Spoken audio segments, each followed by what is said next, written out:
Les différentes méthodes d'évaluation d'un fonds de commerce.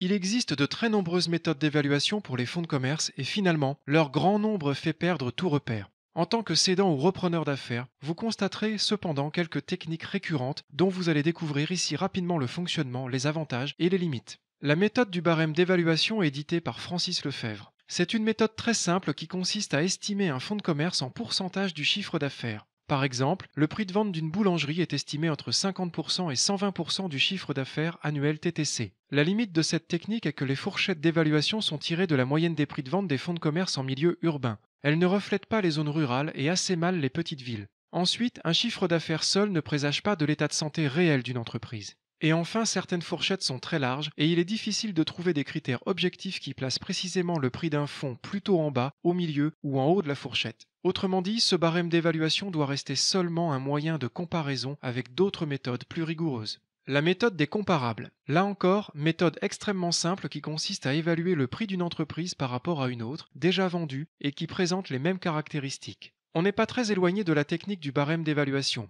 Elle est simple, mais partielle. Par exemple, deux entreprises apparemment semblables ne valent pas le même prix si dans la première le dirigeant s'affaire à toutes les tâches, alors que dans la seconde, certaines compétences sont déléguées aux salariés. La méthode par la rentabilité. Certainement la démarche la plus sérieuse pour évaluer un fonds de commerce. Elle consiste à évaluer la profitabilité réelle d'une exploitation une fois qu'elle sera vendue. Le prix de vente est donc calculé en fonction de la capacité de l'entreprise à rembourser un emprunt et à rémunérer son dirigeant. C'est la méthode d'évaluation d'entreprise privilégiée des banques parce que c'est la plus réaliste.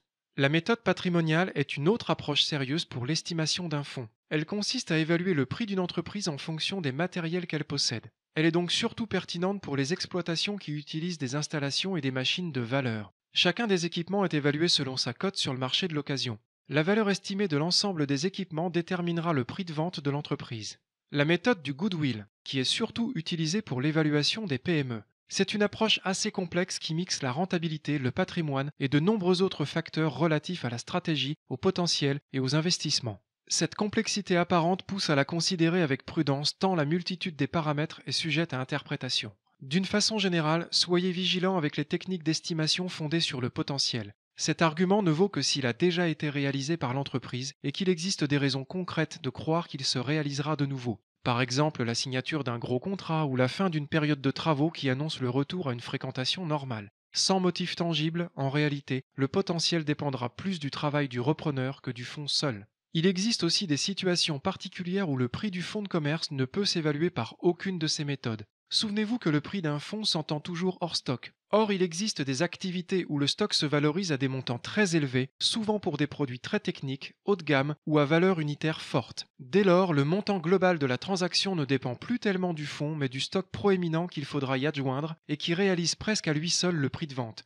Le raisonnement est analogue lorsque le fonds comprend un droit au bail très élevé ou un bien immobilier. Pour conclure, une bonne évaluation d'entreprise doit limiter la théorie et laisser place au bon sens. Quoi qu'il arrive, le repreneur doit pouvoir vivre de l'activité tout en étant capable de rembourser son prêt et financer quelques investissements. À ce titre, pour le cédant comme pour le repreneur, la méthode par la rentabilité est la plus équilibrée et elle est le plus sûr moyen de convaincre le banquier de financer la reprise.